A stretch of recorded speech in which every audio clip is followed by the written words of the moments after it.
Friends, welcome back to Pawan Bagh academy और मैं हूं आपका इंग्लिश दोस्त Parmeshwar Sarathi. Unit 3.1 Kumar Bharati text class 10 हम आज शुरू करने वाले हैं, जो कि एक पोम है जिसका नाम है the night of the scorpion by Nissim Ezekiel. बहुत ही जाना माना नाम है इंग्लिश के साहित्य में, इंग्लिश कविता में। ये मुंबई यूनिवर्सिटी में उन्होंने लेक्चरर प्रोफेसर के तौर पर भी उन्होंने काम किया है। बहुत सारी चीजें हैं उनके बारे में। तो शुरुआत करते हैं वार्मिंग अप के साथ। क्या है warming up session? Get into pairs and discuss the following with your partners and complete the table. ठीक है। Many people are superstitious. बहुत सारे लोग सुपरस्टिशियस होते हैं। सुपरस्टिशियस क्या होता है? सुपरस्टिशियस, ठीक है, अंधविश्वासी है ना, अंधविश्वासी होते हैं। अब ये अंधविश्वास किस चीज को कहा जाए? ठीक है, अब ये सबसे बड़ा सवाल तो ये उठेगा कि भाई अंधविश्वास किस चीज को कहा जाए, है ना। अब देखिए, इसमें बहुत अच्छी यहाँ पर डेफिनेशन दिया है कि हम जिस किसी चीज में विश्वास करते हैं, है ना, जिस किसी चीज में हम विश्वास करते हैं या हमारा विश्वास हम रखते हैं, तो उसको हम कोई तर्क नहीं दे सकते। विश्वास जो हमारा होता है उसका कोई तर्क होता ही नहीं है। भाई मैं ऐसा मानता हूं कि शनिवार के दिन मुझे बाल नहीं कटवाने हैं, दाढ़ी नहीं करनी है। मैं नहीं मानता हूँ, ऐसे बहुत सारे लोग मानते हैं। अगर उनसे पूछा जाए कि भाई ये ऐसे करने से क्या होता है, तो वो कहेंगे नहीं, बस बस मैं कह रहा हूँ कि मैं नहीं करता हूँ तो नहीं करता हूँ, बात खत्म। क्या होगा इससे, क्या होगा इससे? और अगर वो कहेंगे कि भाई इससे क्या है कि मुझे ऐसा लगता है कि मेरे बाकी जो काम होते हैं दिन भर के वो नहीं होते हैं, ऐसा अगर उनसे कहा जाए, तो फिर हम उनसे बहस करने लग जाएंगे कि भाई अगर ऐसा होता है तो क्या आपने कभी ऐसा देखा है? आपने कभी ऐसा देखा है कि आपने बाल काट दिए हैं और फिर कोई काम करने के लिए आप गए हैं? ऐसा कभी देखा है? क्या वो काम आपका हुआ है, नहीं हुआ है? तो अगर ये सारी चीजें उनको पूछेंगे तो फिर धीरे धीरे उनको समझ में आएगा कि क्या वो जो विश्वास करते हैं, क्या वो सही में उसका कोई तर्क है, या ये विश्वास जो है ऐसा ही अतार्किक विश्वास वो करते हैं, है ना। तो जिस चीज का हम तर्क नहीं दे सकते उसी को हम कहते हैं अंधविश्वास। ठीक है, जिसका तर्क हम नहीं दे सकते उसको हम कहते हैं अंधविश्वास। ठीक है, चलिए। तो यहाँ पर हमें क्या कहा गया है? इन pairs list any superstitions that you know of. हमको क्या करना है? जितने भी अंधविश्वास हम अपने जीवन में, है ना, हम देखते हैं हमारे आसपास के लोगों को, या फिर हमारे घर में ही हो, माता पिता हो, कोई बूढ़े व्यक्ति हो, तो वो बहुत सारी चीजें कभी कभी हमें बताई जाती है कि ऐसा नहीं करना है ना। खास करके बच्चों को बहुत सारी चीजों को बहुत बच्चों को बहुत सारी चीजें बताई जाती है कि भाई ऐसा नहीं करना है, ऐसे करने से ये होता है। तब फिर बच्चे वो करना छोड़ देते हैं। जैसे उदाहरण के तौर पर यहाँ पर स्मैशिंग अ मिरर, अगर आप कांच तोड़ते हो तो कहते हैं कि 7 साल का आपको दुर्दैव झेलना पड़ता है ना, मतलब बदनसीबी आपको झेलनी पड़ती है 7 साल की। तो इस तरह से कुछ अंधविश्वास भी हमारे समाज में हम देख सकते हैं। तो ऐसे कुछ अंधविश्वास हमको लिखने हैं। पहला तो दिया है स्मैशिंग मिरर, मतलब आईना तोड़ना। उससे क्या होता है? 7 इयर्स बैड लक, है ना, साढ़े साथी कह सकते हैं हम, है ना। जैसे हम कहते हैं साढ़े साथी, तो वो 7 साल का जो दूसरा क्या है? दूसरा बहुत ही कॉमन हमारा देखा है हमने कि कैट क्रॉसिंग पाथ। बिल्ली अगर, खासकर काली बिल्ली अगर हमारा रास्ता काट जाए तो हम कहते हैं कि बनने वाला काम बिगड़ता है ना। अनसक्सेस, ये ब्रिंग्स फेलियर, है ना। मतलब वो असफलता लाती है। जो भी हमारा काम करने हम चाहते हैं तो वो हमारा काम कभी भी नहीं होगा, ऐसा उस बिल्ली के रास्ता काटने से हम मानते हैं। ठीक है। विस्लिंग एट नाइट, देखिए बहुत बार बच्चों को उनके माता पिता या कोई घर के जो बुजुर्ग होते हैं, विस्लिंग एट नाइट, वो कहते हैं कि रात के समय सीटी नहीं बजानी चाहिए, नहीं तो क्या हो जाता है, अट्रैक्ट स्नेक्स, उससे सांप आ जाते हैं, सांप आकर्षित होते हैं और सांप आ जाते हैं, घर में सांप निकलते हैं, ऐसा वो मानते हैं, है ना। बहुत सारी ऐसे अंधविश्वास हम हमारे आसपास हमारे समाज में देख सकते हैं। उसके बाद में जैसे मैंने आपको बताया कि cutting hair on a Saturday, शनिवार को बाल काटने से क्या होता है, बैड लक आता है, ऐसा कहा जाता है ना। ठीक है। और क्या चीजें हैं, और चीजें हैं, घर में कोई भी बंद पड़ी हुई चीज, एनी नॉन वर्किंग गैजेट, है ना। मतलब घर में चाहे बंद पड़ी हुई घड़ी हो, बंद पड़ा हुआ मोबाइल हो, बंद पड़ा हुआ कोई भी चीज हो, तो कहते हैं ये घर में नहीं रखनी चाहिए।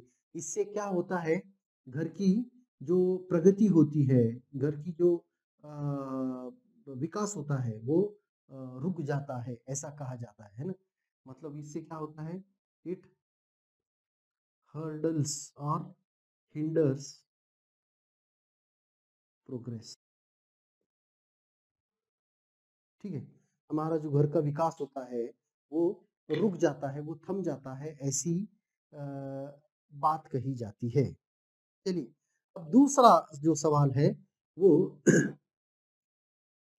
पर हमने शुरुआत तो कर दी, और स्कॉर्पियन क्या होता है ये हमने नहीं देखा, है ना। स्कॉर्पियन क्या होता है, कोई बता सकता है। स्कॉर्पियन होता है ना, स्कॉर्पियन होता है बिच्छू, है ना। स्कॉर्पियन होता है बिच्छू, विंतव उसको मराठी में हम कहते हैं विंचू, है ना।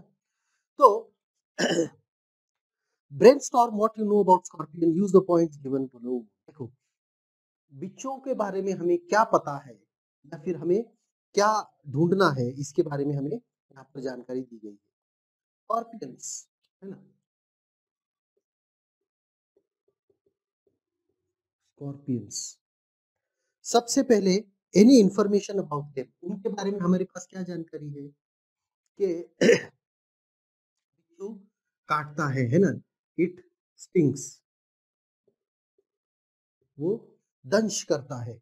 अब वो क्या करता है, दंश करने से वो क्या करता है, हमारे अंदर जहर छोड़ता है ना, तो इट इंजेक्ट्स वेनम। ठीक है। वो हमारे अंदर जहर छोड़ता है, हमारे शरीर के अंदर। वो हमें पता है कि कहाँ पर निकलते हैं बिच्छू, जो बहुत दिनों से कहीं पर जो कचरा हो या घर में कोई सामान पड़ा हो उसके बीच में, है ना, बिटवीन क्लटर, क्लटर में वो रहते हैं। क्लटर मतलब जहाँ पे बहुत सारी चीजें इकट्ठा करके रख दी है, चाहे कचरा हो, कुछ हो, या फिर बहुत सारे गद्दे वगैरह रखे हो जिनको कभी हटाया नहीं जाता, बहुत जो सामान घर में बहुत दिनों से पड़ा हो जिसको कभी हटाया नहीं गया हो, उस जगह पर बहुत सारे बिच्छू मिल सकते हैं। तो ये हो गई उनके बारे में जानकारी। अब वो कहाँ पर रहते हैं, वो रहते हैं, मैंने जैसे कहा कि क्लटर में वो रहना पसंद करते हैं, जहाँ पर कचरा हो, ढेर सारी चीजें वहां पर पड़ी हो, चीजों का एक अंबार जैसे लगा हो, इस तरह के जगह पर वो रहना ज्यादा पसंद करते हैं। या फिर हम देख सकते हैं कि खेतों में जहाँ पर जहाँ कहीं पर भी कुछ कचरा, खेत का भी कचरा हो, है ना, फार्म वेस्ट, फार्म वेस्ट भी जो होता है पड़ा हुआ, है ना, कहीं पर कुछ क्या कह सकते हैं, एक आधा आज कटाई हुई है फसल की और फसल वहां पर कट कर पड़ी हुई है, तो उसमें भी हम देखते हैं वो बिच्छू वहां पर ज्यादा पाए जाते हैं, है ना। जहां पर लोगों का आना जाना कम होता है, where there is less movement, है ना। जहाँ पर आना जाना लोगों का कम होता है, जहाँ पर बहुत ही कम लोग आते जाते हैं, जहाँ पर कभी लोग घूमते फिरते नहीं है, उस चीज में वहां पर ज्यादा उनका आना जाना होता है। हाउ दे अटैक, वो किस तरह से अटैक करते हैं। अभी देखिए, अगर वो अटैक, हम ह्यूमन के बारे में बात कर रहे हैं, हम इंसानों की बात कर रहे हैं, तो वो स्टिंग, है ना, स्टिंग करते हैं, मतलब दंश करते हैं। और अगर किसी कीड़े मकोड़ों की बात करें तो वो उसको दबोच लेते हैं, है ना। दे क्या कह सकते हैं उसको, they attack the prey and attack the prey, ठीक है, प्रे को अटैक करते हैं। देयर अपीयरेंस किस तरह के होते हैं कि उनके 8 पैर होते हैं, वो भी एक कीटक ही है ना, 8 legs, then it has got a tail to inject venom, है ना। उसी पूंछ को उसके एक क्या कहते हैं, सुई होती है जिससे वो दंश करता है। तो इस तरह से हमने देखा कि बिच्छू किस तरह के होते हैं, वो कहाँ पर रहते हैं, वो क्या किस तरह से हमें नुकसान पहुंचाते हैं, वो सारी चीजें अभी हमने यहाँ पर देख ली। तो शुरू करते हैं पोएम को। पहले हम जानकारी लेते हैं हमारे कवि के बारे में। निस्सिम scale 1924 to 2004 was an Indian Jewish poet, actor, playwright, editor and art critic। देखिए, बहुत ही वर्सटाइल पर्सनैलिटी वो रह चुके हैं। वो भारत में रहने वाले कुछ चुनिंदा जूस में से एक थे। निस्सिम इस्केल पोएट थे, कविता लिखते थे, कवि थे, एक्टर थे, मतलब वो कलाकार भी थे, स्टेज पर वो कलाकारी करते थे, नट थे वो, प्लेराइट थे, वो नाटक भी लिखते थे, नाटककार थे, एडिटर थे, वो हाँ, एक वर्तमान पत्र में एडिटिंग भी काम करते थे, और आर्ट क्रिटिक भी वो कहलाए जाते हैं। He was a foundational figure in post-colonial India's literary history, specifically for Indian writings of a wider range। और उनको एक फाउंडेशनल फिगर माना जाता है। फाउंडेशनल फिगर मतलब क्या होता है कि उनके द्वारा बहुत सारी चीजों को भारत में शुरुआत की गई थी।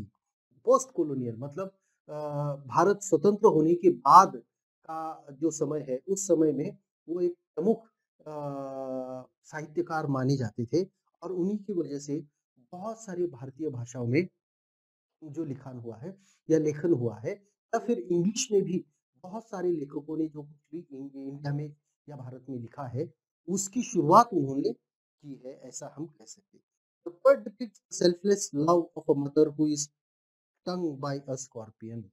और यहाँ पर ये जो कवि है वो बिच्छू के काटे जाने की वजह से जो एक माँ है उसका अपने पुत्र पर, अपने बच्चों पर किस तरह से प्रेम है ना, बिच्छू के काटे जाने के बावजूद उसका जो प्रेम है वो कम नहीं होता है, ऐसा इस कविता में हमें देखने को मिलता है।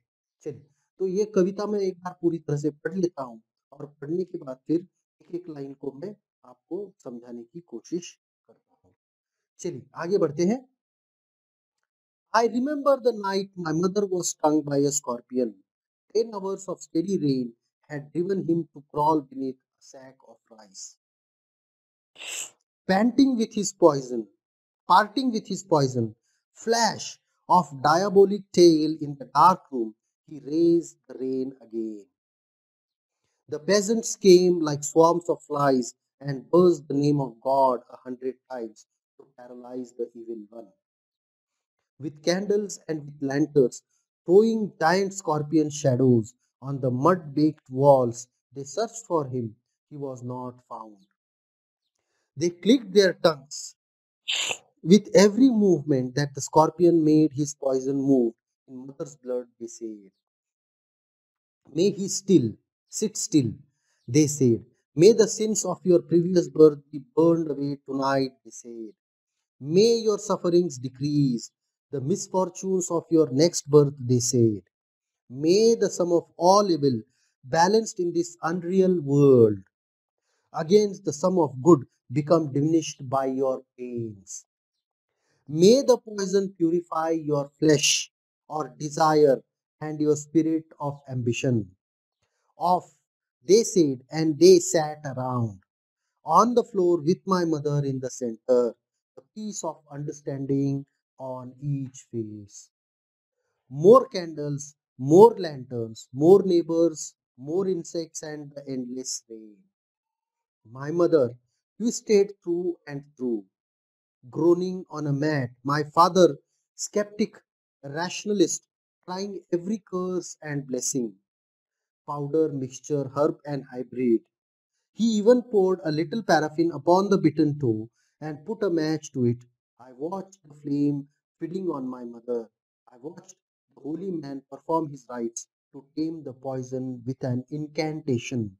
After 20 years, after 20 hours, it lost its sting. My mother only said, "Thank God the scorpion picked on me and spared my children." ठीक है, चलिए आगे बढ़ते हैं कविता के और एक एक करके लाइन हम स्टैंजा वाइज देखें। I remember the night when my mother was stung by a scorpion. 10 hours of steady rain had driven him to crawl beneath a sack of rice. मुझे आज भी पता है जब मेरी माँ को एक बिच्छू ने दंश किया था, एक बिच्छू ने काटा था। 10 घंटे तक बारिश चल रही थी और उस बारिश की वजह से ही शायद वो बाहर से हमारे घर में आकर के हमारे घर में रखा हुआ जो एक बोरा था या एक बोरी थी, हम कह सकते हैं चावल की जो एक बोरी थी, उस बोरी के नीचे आकर के वो बैठ गया था। Parting with his poison flash of diabolic tail in the dark room, he risked the rain again. और फिर उसने क्या किया, उसने वो वहां पर आया और उसने दंश किया। विष मेरे माँ के एक मेरी माँ के शरीर के अंदर छोड़ करके वो डायबोलिक टेल क्या होता है? डायबोलिक डायबोलिक डायबोलिक मतलब उसको कहते हैं शैतानी, शैतानी है ना। अपनी शैतानी पूंछ उसने उठा करके मेरी माँ को दंश किया और उसके शरीर में पूरा विष छोड़ दिया। एक छोटे से हमारे घर में डार्क रूम में जहाँ पर अंधेरा था, हमारे घर के एक खोली में जहाँ पर अंधेरा था, वहां पर वो आया, उसने दंश किया और फिर से वो रिस्क द रेन अगेन, फिर से वो बारिश में घर के बाहर चला गया। The peasants came like swarms of flies, और आसपास के जो किसान थे वो जमा होना शुरू हो गए, वो हमारे घर की ओर आने लगे। जैसे मक्खियां गुड़ की ओर भिनभिना कर एक साथ आती है, उसी तरह से हमारे घर की ओर सारे के सारे किसान आने लगे। एंड बस the name of God 100 times, और उनके ओठों पर सिर्फ भगवान का नाम था, ईश्वर का नाम था, to paralyse the evil one. और वो क्या क्या चाहते थे? वो चाहते थे कि किसी तरह से उस इविल वन मतलब फिर से इविल मतलब यहाँ पर कौन है? वो स्कॉर्पियन। और इविल मतलब फिर शैतानी है ना, वो बुरी बुरी आत्मा उसको हम कहेंगे, बुरी बुरी बुरा कोई चीज है ना। तो वो कहते थे, कवि कह रहे हैं कि सारे के सारे जो किसान थे वो हमारे घर की तरफ आने लगे और उनके मुंह पर एक मंत्र था, वो भगवान का नाम ले रहे थे ताकि वो जो बिच्छू है वो कहीं पर एक ही जगह पर पैरालाइज हो जाए मतलब उसके हाथ पांव काम न करे और वो वहीं पर पड़ा रहे। तो with candles and with lanterns throwing giant scorpion shadows on the mud brick walls, they searched for him. He was not found. They clicked their tongues. With every movement that the scorpion made his poison moved in mother's blood, they said. और फिर उन्होंने क्या किया, वो सभी तरफ उस बिच्छू को ढूंढ रहे थे। उनका मानना था वो बिच्छू की जो छाया थी वो पूरी अपने हाथ में जो लालटेन वगैरह लिए हुए थे उसमें उसको ढूंढ रहे थे, क्योंकि और वो अपनी जीभ भी बजा रहे थे क्लिक करकर, ताकि वो बिच्छू बाहर आ जाए। क्यों? क्योंकि उनका मानना ऐसा था, वो बिच्छू जितना अपनी जगह से हिलेगा, जितना वो अपनी जगह पर से हिलेगा, उतना उसका जो विष है, वो माँ के शरीर में भिनता हुआ जाएगा, माँ के शरीर में बढ़ता हुआ जाएगा। मे ही सिट स्टिल दे सेड, और फिर उन्होंने प्रार्थना की कि भाई वो कहा जहाँ कहीं भी हो वो एक ही जगह पर बैठा रहे। May the sins of your previous birth be burned away tonight they said, और फिर वो मेरी वो लेखक कवि की माँ को समझा रहे थे कि हो सकता है इस विष की वजह से आपके पुराने पिछले जन्मों के जो पाप है वो भूल जाए। मे your suffering decrease the misfortunes of your next birth they said, या फिर आज की जो आपकी आप जो जिस दुख को झेल रही है, या फिर जितना दर्द आपको आज हो रहा है, उसकी वजह से आपके आने वाले जीवन के अगले जन्म के जितनी भी बुरी चीजें हैं वो नष्ट हो जाए, ऐसा वो कह रहे थे। May the sum of all evil balanced in the unreal world against the sum of good become diminished by your pain, और वो कह रहे थे कि इस दुनिया में जितना भी कुछ बुरा है वो सब अच्छाई से ढक दिया जाए, आज के आपकी दर्द की वजह से सब कुछ अच्छा आपकी जिंदगी में होने शुरू हो जाए। May the poison purify your flesh, वो विष जो आपके शरीर में गया है उसकी वजह से आपका शरीर स्वच्छ हो, आपका शरीर सुचिरभूत हो, ऐसा प्यूरिफाई और your flesh of desire and your spirit of ambition, they say आपके अंदर, है ना, आपके शरीर के अंदर जो कुछ भी लालसा है, लालच है, वो इस विष की वजह से निकल जाए, और आपके दिमाग में जो कुछ भी क्या कहते हैं इच्छा आकांक्षा है वो सारी की सारी इस विष की वजह से चली जाए। They sat around on the floor with my mother in the center, piece of understanding on each face. और वो मेरी माँ को बीच में लिए हुए बाकी सारे लोग उसके इर्द गिर्द बैठ गए, और हर एक के चेहरे पर एक समझ थी, हर एक के चेहरे पर एक ऐसा भाव था कि मानो वो उसका दर्द समझ रहे हैं, उसका दर्द वो समझ सकते हैं। More candles, more lanterns, more neighbors, more insects and the endless rain. जो आ चुके थे उसमें भी और लोग आ रहे थे, बहुत ज्यादा लोग आ रहे थे, ज्यादा लोग आ रहे थे, ज्यादा लालटेन लेकर के आ रहे थे, ज्यादा पड़ोसी आ रहे थे, और ज्यादा कीड़े भी उस लालटेन की जो जो प्रकाश था उस प्रकाश की वजह से ज्यादा कीड़े भी वहां पर आ रहे थे, और बारिश रुकने का नाम नहीं ले रही थी, बारिश रुकने का नाम नहीं ले रही थी। My mother twisted through and through groaning on a mat, और मेरी माँ कराह रही थी, दर्द में बहुत कराह रही थी, वो आड़ा टेढ़ा हो रही थी, नीचे एक दरी पर उसको बिठाया गया था, और वो उस दरी पर वो बहुत ही दर्द से तिलमिला रही थी, बहुत दर्द से वो कराह रही थी। माय फादर ग्रोनिंग, ग्रोनिंग मतलब कराहना,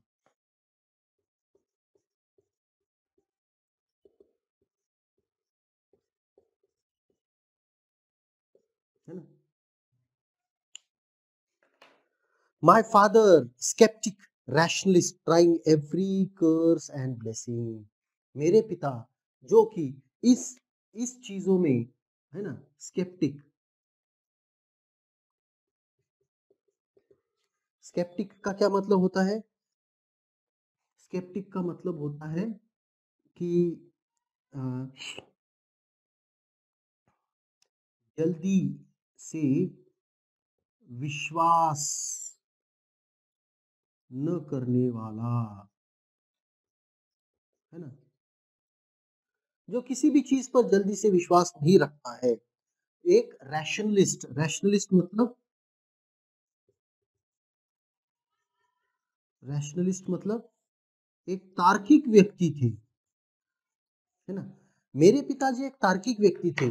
जल्दी इन अंधविश्वासों पे भगवान के नाम लेने से या फिर वहां पर बैठने से या फिर अगले जन्म के पाप धुलेंगे, पिछले जन्म के बुरे कर्म धुलेंगे वगैरह वगैरह वगैरह, वो किसी चीज पर विश्वास नहीं करते थे। पर पर क्योंकि वो मेरी माँ थी, उनकी पत्नी थी, इसीलिए वो कोई भी चीज को ना नहीं कह रहे थे। भले ही उनका इस चीज पर कोई विश्वास नहीं था, वो इन चीजों में वो विश्वास नहीं करते थे, पर फिर भी वो हर एक चीज को यहाँ पर करना चाहते थे, क्योंकि उन्हें उनके बीवी की, उनके पत्नी की तकलीफ नहीं देखी जा रही थी।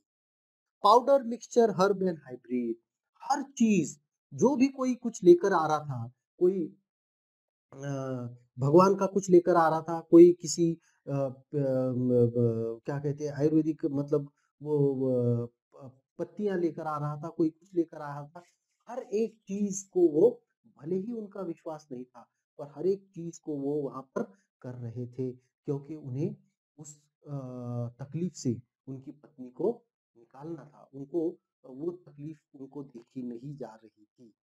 He even poured a little paraffin upon the bitten toe and put a match to it. उन्होंने थोड़ा-सा पैराफिन, मतलब वो मेन जो होता है, वो लिया, उस जगह पर लगाया और उसको माचिस से जलाने की कोशिश भी की, ताकि दर्द वो जो है, वो कम हो सके।